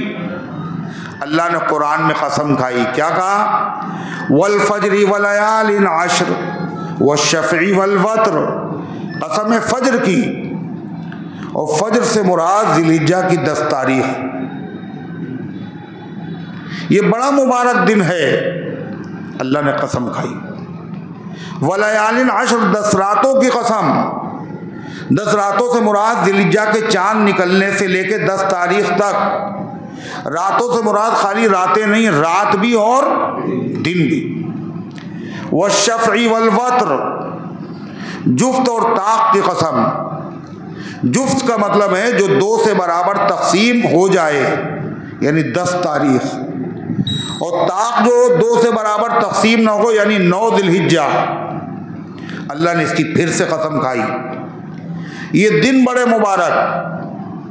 अल्लाह के नबी अलैहिस्सलाम ने इसकी वजाहत की, क्या कहा? मा मिन अय्यामिन अल अमलु सालिहु फीहिन्ना अहब्बु इलल्लाहि तआला मिन हादिहिल अय्याम। कोई दिन ऐसे नहीं हैं, साल में कितने दिन होते हैं? चांद के एतबार से साल में 360 दिन होते हैं। अल्लाह के नबी का अंदाज़े बयान देखिए, कोई दिन ऐसे नहीं है, 360 में से कोई दिन ऐसे नहीं है जिनमें अल्लाह को इबादत करना पसंद हो इन 10 दिनों के मुकाबले में। साल के 360 दिनों में कोई दिन ऐसे नहीं है जो ज़िलहिज्जा के इन 10 दिनों के बराबर हो। अल्लाह को हर इबादत इसमें पसंद है, यानी तिलावत करना, सदका करना, नमाज पढ़ना, दुरूद शरीफ पढ़ना, गरीबों की मदद करना, बीमार की आयादत करना, हर अमल अल्लाह को इन दिनों में ज़्यादा पसंद, उसका सवाब ज़्यादा है। इसलिए आदमी को क्या करना चाहिए कि आम दिनों में जो नेक काम कर रहा है वो जब जिलहिज्जा का आशरा आए तो वो नेक काम थोड़े से कम कर दे, हैं, बढ़ा देना चाहिए। एक पारा पढ़ते थे 2 पारे, 5 रुपये सदक़े में देते थे 10 रुपये, दुरूद शरीफ 100 मरतबा पढ़ते थे 300 मरतबा, बढ़ाओ। फिर हुजूर पाक अलैहिस्सलाम ने इससे ज़्यादा और खोल के बयान किया। क्या कहा? फरमाया कि इनमें से हर दिन का रोज़ा 1 साल के रोज़े के बराबर है। 1 साल में कितने रोज़े होंगे? 360। एक रोज़ा रखोगे मगर नामे आमाल में 360 रोज़े रखने का सवाब लिखा जाएगा। और हर रात की इबादत शब कद्र के बराबर है। शब कद्र की रात की तरह जाग के इबादत की जाए। मगर कितनी हसीन और आसान शरीयत। आपने क्या फरमाया? ईशा पढ़ लो जमात से और फजर पढ़ लो जमात से। नामे आमाल में पूरी रात जाग कर सवाब कर इबादत करने का सवाब लिखा जाएगा। नहीं कर सकते? इन दिनों में तो एहतमाम कर लो।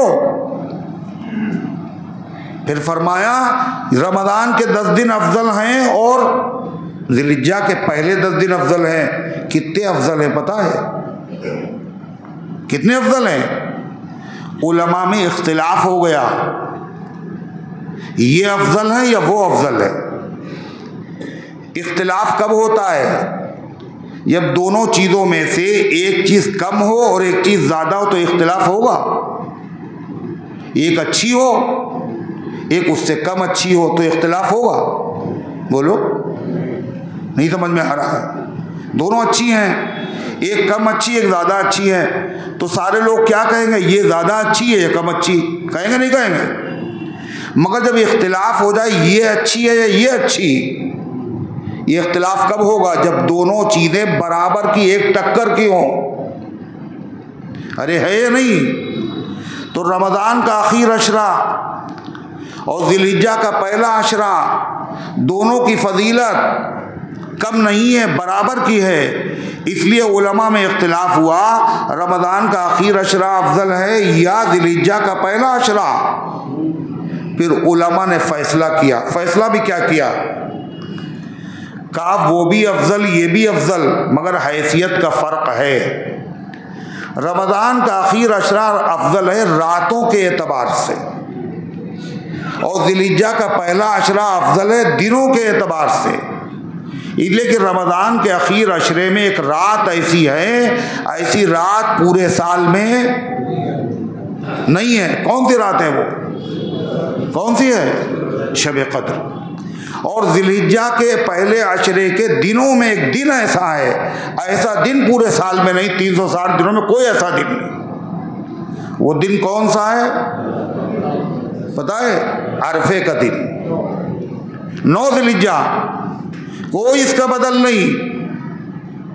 अल्लाह इस दिन में अपने इतने बंदों को माफ़ करता है, इतना किसी दिन में अल्लाह अपने बंदों को माफ़ नहीं करता। और शैतान को जितनी तकलीफ अरफे के दिन होती है पूरे साल में कभी नहीं होती। अल्लाह कहता है फरिश्तों से, ये जो आए हैं ज़ईफ़ कमज़ोर औरतें और बच्चे, मुख्तलिफ ज़बानें बोलने वाले, इतना इतना पैसा खर्च के आए हैं, खर्च करके आए, ये मैदान अरफात में पड़े हो, क्यों आए हैं? फरिश्तों से सवाल कर, मा अरादा हाउला, क्या चाहते हैं ये? फरिश्ते कहते हैं अल्लाह ये सब मग़फ़िरत चाहते हैं। अल्लाह कहता गवाह रहना मैंने इन सब को माफ़ कर दिया। शैतान अपने सर पे मिट्टी डालता है, रोता है, बिलबिलाता है, बर्बाद हो गए, लुट गए, मिट गए। इतने दिन इतनी मेहनत कराई थी, जहन्नम के लायक बनाया था, एक लम्हे में खुदा ने माफ़ कर दिया। ये तकलीफ़ हर साल शैतान को होती अरफे के दिन। इससे ज़्यादा शैतान को तकलीफ़ एक मरतबा हुई थी अरफे से ज़्यादा, सिर्फ एक मरतबा, हर साल नहीं होती। इससे ज़्यादा तकलीफ़ कब हुई थी? बद्र के दिन। जब 313 सहाबा को 1000 के लश्कर पे अल्लाह ने गालिब कर दिया तो शैतान की जो तकलीफ थी वो अरफे के दिन से ज़्यादा थी। अरफे का दिन बड़ा अजीब है। आपने फरमाया हर दिन का रोज़ा 1 साल के रोज़े को, अरफे का रोज़ा 2 साल के रोज़ों के बराबर, एक रखोगे 2 साल के रोज़ों का सवाब। आपने फरमाया मुझे उम्मीद है अरफे का रोज़ा रखने से 1 साल के पिछले गुनाह और 1 साल के अगले गुनाह अल्लाह माफ़ कर देगा। और हम लोग गुनहगार तो हैं नहीं, पाक साफ है ना हम लोग, दुल्हे दुलाए मजे मजाए, कितने गुनाह हैं, सर से पैर तक गुनाहों में डूबे हुए। अल्लाह चाहता है मेरे बंदों के सर से गुनाहों का बोझ हल्का हो जाए। आओ अरफे का रोज़ा रख लो तुम, 1 साल के पिछले गुनाह 1 साल के अगले गुनाह माफ हो जाएंगे। और अगले माफ हो जाने का मतलब क्या, ये भी समझिए। ये जो माफ हो जाएंगे सगीरा माफ होंगे, कबीरा बगैर तौबा के माफ नहीं होते। तौबा भी कर ली, रोज़ा भी रख लिया, मगर कबीरा में भी अगर बीवी का महर नहीं दिया तो ये माफ नहीं होगा। बहन का हिस्सा नहीं दिया, भाई की जायदाद पे कब्जा कर लिया, किसी का दिल दुखाया, किसी पे इल्ज़ाम लगाया, तो ये माफ नहीं होगा। इससे जब तक बंदा माफ नहीं करेगा नहीं माफ हो। 1 साल के पिछले गुनाह माफ, 1 साल के अगले गुनाह माफ। कोई आदमी ये समझ सकता है जब 1 साल के अगले गुनाह माफ हो गए, इस्रा माफी हैं, 1 साल तक माफ, कुछ भी करें फिर जो जी चाहे करते हैं वो तो माफ हो ही चुके हैं। ये ना समझना पिछले जो हो चुके वो माफ, और अगले 1 साल तक अल्लाह ताला इस रोज़े की बरकत से गुनाहों से बचने की तौफीक अता फरमाए। ये बड़ी नेमत है। अल्लाह अगर तौफीक न दे, इंसान के बस का काम नहीं, गुनाहों से नहीं बच सकता कोई। इस रोज़े की बरकत। और क्या फरमाया पता, फरमाया कि जो आदमी अशरे का वो रोज़ा रख ले अरफे का,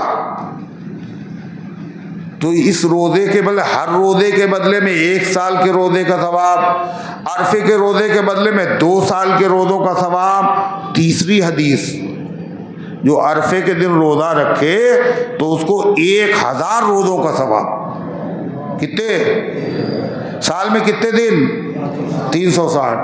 1000 में कई साल बन गए, एक रोज़े पे इतना सवाब। अरफे के दिन बहुत मर्तबा पहले आया और गुजर गया, अरफे का दिन इसके बाद भी आएगा, और मगर हमारा होना उसमें यकीनी नहीं। और अगर हुए तो रोज़ा रखने की पोजीशन में हो, ये ज़रूरी नहीं। अल्लाह ने ये मौका अता किया है। अरफे का दिन कब है, जुमे के दिन का। सऊदी में तो पहले का एतबार जहां आप रहते हैं वहां का होगा। शब कद्र यहाँ की, रोज़ा यहाँ का, ईद यहाँ की, अरफा यहाँ का। वहाँ क्या हो रहा है उसके आप मुकल्लफ नहीं। वहाँ से आप रोज़ा, वहाँ से आप ईद करके आए और यहाँ पता चला रोज़ा चल रहा है, तो आपको रोज़ा रखना पड़ेगा। यहाँ जब आ गए, यहाँ का हुक्म जारी हो गया, तो जुमे का दिन है, इस पे इतना सवाब है अरफे के रोज़े पर। ये सौदा क्या है, महंगा है या सस्ता, बोलो। फिर क्या इरादा है भाई, कौन कौन नहीं रखेगा, हैं? इंशाअल्लाह फर्ज नहीं है, वाजिब नहीं है, सवाब इतना बता दिया, अल्लाह को पसंद इतना है, कहाँ मौका मिलेगा फिर। कोशिश करें भाई, इंशाअल्लाह रखेगा ना। तीसरी चीज़ फरमाया जब ये दिन शुरू हो जाएं तो बड़े मुबारक, इसमें जो नमाजें वो तो पढ़ना और तकबीर तशरीक भी पढ़ना, मगर उससे पहले पूरे अशरे में तकबीर, तस्बीह, तहमीद, तहलील कसरत से पढ़ना। तस्बीह का मतलब सुबहान अल्लाह, तहमीद का मतलब अल्हम्दुलिल्लाह, तकबीर का मतलब अल्लाहु अकबर, तहलील का मतलब ला इलाहा इल्लल्लाह। नमाज के बाद ही नहीं, चलते फिरते, उठते बैठते, बाजार में, घरों में कसरत से पढ़ना है। और फिर जब अरफे का दिन आए, जुमे का दिन, जुमे के दिन की फज्र की नमाज से लेकर 13 तारीख की असर की नमाज तक हर फर्द नमाज के बाद मर्द हो या औरत, नौजवान हो या बुजुर्ग, शहरी हो या देहाती, मालदार हो या गरीब, कुर्बानी उस पर वाजिब हो या वाजिब न हो, मुसाफिर हो या मुकीम, सेहतमंद हो या बीमार, हर आदमी पर एक वाजिब अल्लाह ने और बढ़ा दिया। वो क्या है? तकबीर तशरीक पढ़ना। तकबीर तशरीक अल्लाह को बहुत पसंद। कैसे पढ़ना? मर्दों के लिए बुलंद आवाज़ से, औरतों के लिए आहिस्ता आवाज़ से, ऐसी आवाज़ जिससे मस्जिद गूंज जाए, चीखे चिल्लाए नहीं। सब लोग जब पढ़ेंगे तो मस्जिद में आवाज़ गूंजी जाएगी। बाद लोग इसका मतलब ये समझते सबसे ज़्यादा ऊंची आवाज़ में चीखो चिल्लाओ, ये मतलब नहीं। दीन को समझने की ज़रूरत है। तो बाहर सूरत बहुत सारे लोग ऐसे जहाँ कहा ज़ोर से पढ़ो वहाँ आवाज़ ही नहीं निकलती। बात ऐसे भी उनको याद ही नहीं, बात को याद है मगर धीरे धीरे कोई सुन न ले। जहाँ कहा गया धीरे से पढ़ो वहाँ ज़ोर से पढ़ना है। मुस्तफ़ा जाने रहमत पे लाखों से माइक से पढ़ रहे, कहा तकबीर तशरीक बुलंद आवाज़ से पढ़ो, आवाज़ ही नहीं निकल रही। तकबीर तशरीक है क्या? पढ़िए, अल्लाहु अकबर ला इलाहा इल्लल्लाह वल्लाहु अकबर वलिल्लाहिल हम्द। हर फर्द नमाज के बाद जमात छूट गई, अपनी पढ़ने के बाद अब पढ़ो। 2-3 रकातें छूट गई थी, रकातें पूरी करने के बाद अब पढ़ो। इमाम साहब भूल गए, मुक्तदी याद दिलाए। इमाम मुक्तदी दोनों भूल गए, अभी मस्जिद के अंदर हैं, खड़े खड़े कह लो। औरतें अलबत्ता, उनको कौन याद दिलाए गरीबों को। और औरतों में मर्दों के मुकाबले में भूलने का मर्ज भी ज़्यादा होता है। और ये कोई नक्स और ऐब नहीं है, अल्लाह ने जो मुनासिब समझा वही दिया। अगर उनकी याददाश्त कहीं मर्दों से ज़्यादा होती तो फिर ये मुसीबत बन जाती। अंतज़िल्ला इहदाहुमा फतुज़क्किरा इहदाहुमल उख़रा। कुरान कहता है ये 2 मर्दों के बराबर, एक मर्द के बराबर 2 औरतों की गवाही है। क्यों? एक भूल जाए, दूसरी याद दिलाए। बेचारी डॉक्टर के वहाँ जाती हैं और बहुत देर तक बात करती हैं, मगर जो बात कहने की होती है वो भूल जाती है अल्लाह की तरफ से। तो बेचारी जो है, जब वो नमाज पढ़ेंगे उनको कौन याद दिलाए? कहा आपने मुसल्ले पर या अपने किबले की जानिब स्टिकर लगा ले तकबीर तशरीक का, ये लिख लें तस्बीह पढ़िए, तकबीर पढ़िए। तो ये तकबीर तशरीक अल्लाह को बहुत पसंद। और चौथा अमल क्या है? कुर्बानी। कुर्बानी तो जिस पर वाजिब न हो उसको भी करना चाहिए, अकल का तकाज़ा है। हजरतगंज में मेन मार्केट में एक दुकान बिक रही हो बड़ी मौके की हो, आप चाहते हैं कि ये मुझे मिल जाए, और ये भी आपको अंदेशा है कि अगर नहीं लेंगे तो ये हाथ से निकल जाएगी, फिर मिलेगी नहीं, और पैसे आपके पास पूरे नहीं हैं, तो आप चुपचाप बैठ जाएंगे ना? चुपचाप बैठ जाएंगे? लेना है भाई, कुछ इससे लिया, कुछ इससे लिया, कुछ इससे लिया, करेंगे नहीं करें? दुनिया के मामले में ये अकल है, दीन के मामले में ये अकल नहीं। फौरन पूछेगा मौलाना मेरे ऊपर कर्जा है, बताइए हमारी कुर्बानी जायज़ है? वो दुकान लेना जायज़ है आपके लिए? आपके ऊपर कर्जा है। मलाई खाना जायज़ है, बिरयानी खाना जायज़ है, पसंदे खाना जायज़ है, कर्जा है। तो इसी मामले में शैतान कह रहा है तुमसे। अगर ना भी हो तो आदमी कहाँ मिलेगा मौका फिर? कुर्बानी पूरे साल इबादत नहीं, सिर्फ इन्हीं 3 दिनों में इबादत है। ये जो अल्लाह नाम का बकरा ज़बह किया जाता है ये इबादत नहीं है, ये कुरान और हदीस से साबित भी नहीं है। सदका साबित है, अल्लाह नाम का बकरा साबित नहीं है।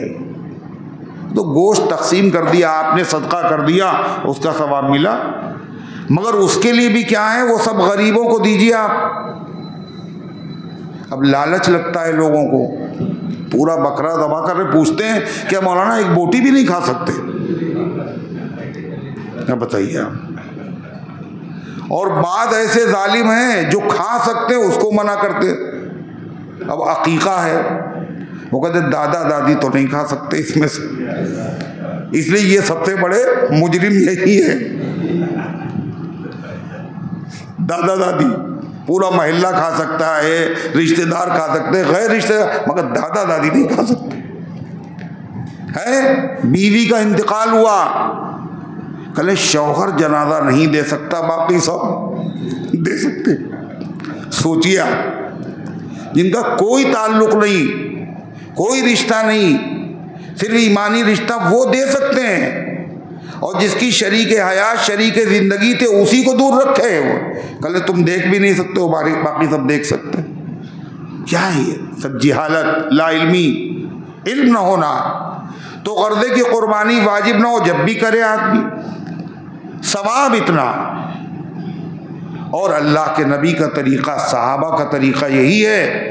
उनको ज़्यादा नेकियों की ज़रूरत थी, हमको ज़्यादा नेकियों की ज़रूरत। और जब इरादा करेगा तो अल्लाह ताला उसको पूरा भी कर देगा। फ़र्ज़ वाजिब नहीं, गुनहगार नहीं होगा, लेकिन हौसला रखे। फिर वाजिब किस पे है? जिस पर ज़कात फ़र्ज़ है उस पे तो कुर्बानी है, जिस पे ज़कात फ़र्ज़ नहीं उस पर भी है।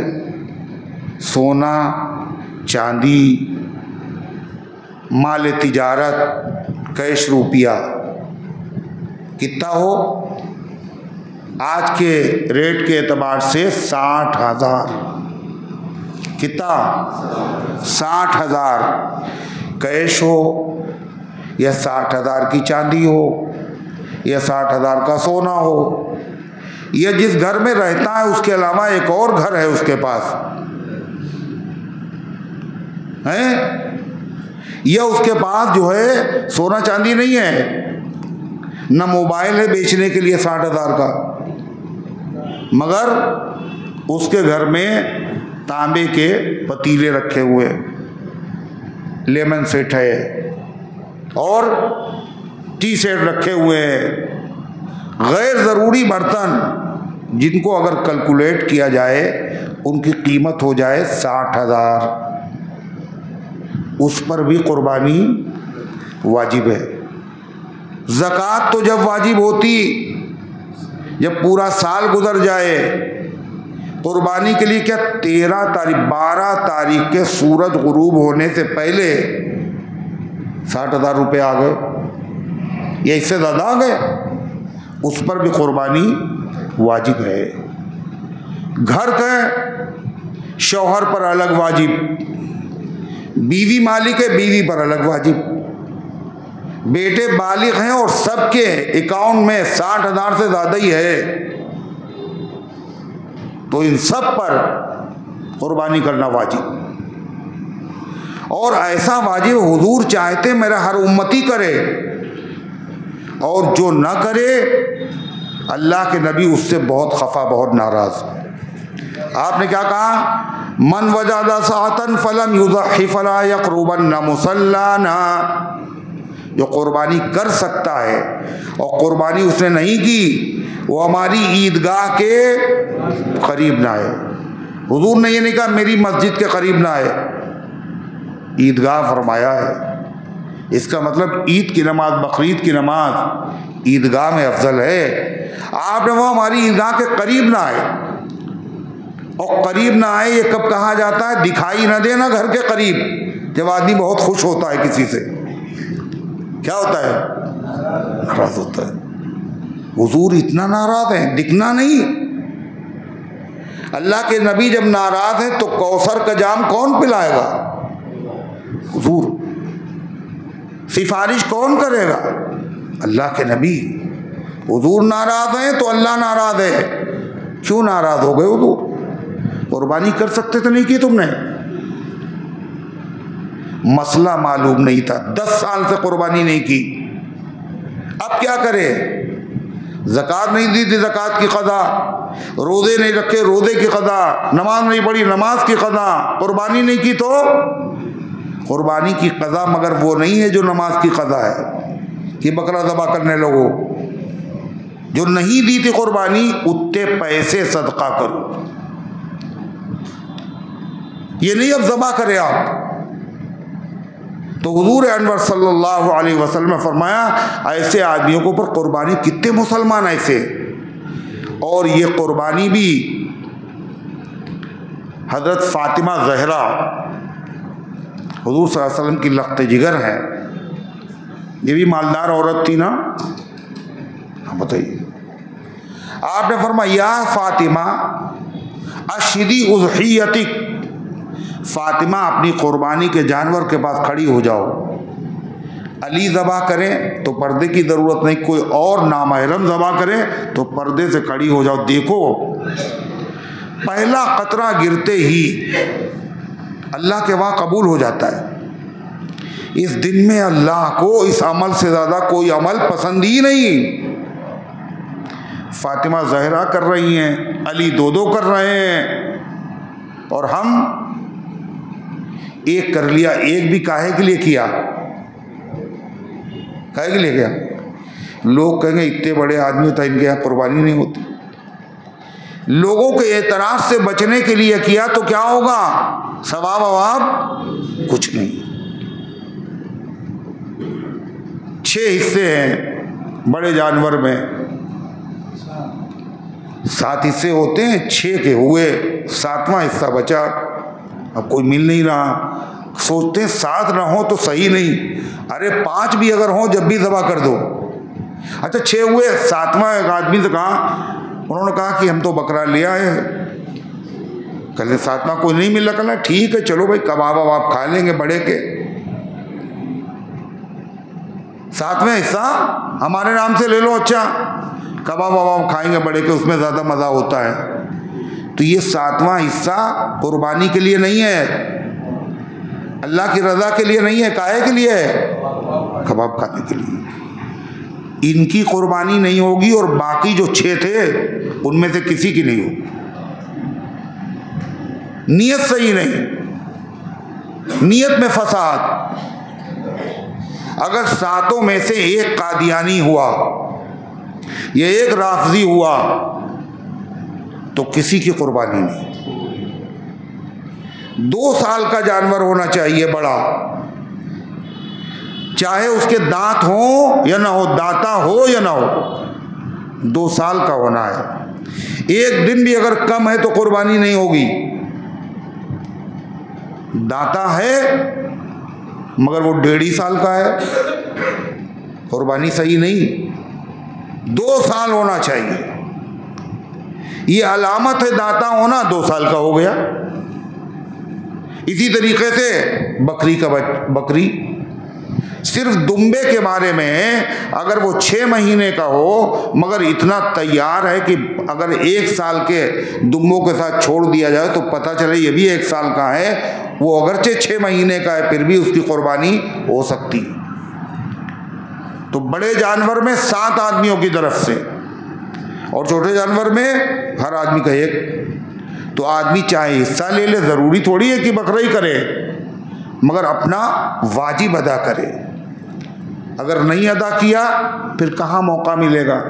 अल्लाह के नबी की नाराज़गी, अल्लाह की नाराज़गी, इसलिए अब तक जो हुआ अल्लाह से माफ़ी मांगे। और हुजूर पाक अलैहिस्सलाम ने फरमाया फ़तीबू बिहा अनफुसकुम, कुर्बानी करना और खुश दिली से करना। ये नहीं अब की जानवर बड़ा महंगा है, अब की जानवर बड़ा महंगा, अब की जानवर बड़ा महंगा। तो अगर महंगा है तो फिर अब की हज बड़ा महंगा, हज नहीं होगा। जिस ज़माने में हज सस्ता था इतने लोग नहीं जाते थे हज करने जितने अब जाते हैं। इतना महंगा है हो रहा है, ये रोना क्या, खुश दिली से करो, एतराज से बचने के लिए नहीं करो। इब्राहीम अलैहिस्सलाम ने बेटा ज़बह किया था, बेटा, उसकी जगह पर अल्लाह ताला ने हमसे क्या कहा, तुम कमज़ोर हो, बेटे क्या ज़बह करोगे, जानवर ज़बह कर लो, उसके ऊपर हम तुम्हें वही सवाब देंगे। इसके बाद भी अगर हमने कुर्बानी न की तो सोचिए क्या है। अल्लाह ताला हम सबको समझने की भी तौफीक अता फरमाए और सिद्क दिल के साथ अल्लाह ताला ये मुबारक अमल अंजाम देने की तौफीक अता फरमाए। इन गुजारिशात को कबूल फरमाए, अमल करने की तौफीक अता फरमाए।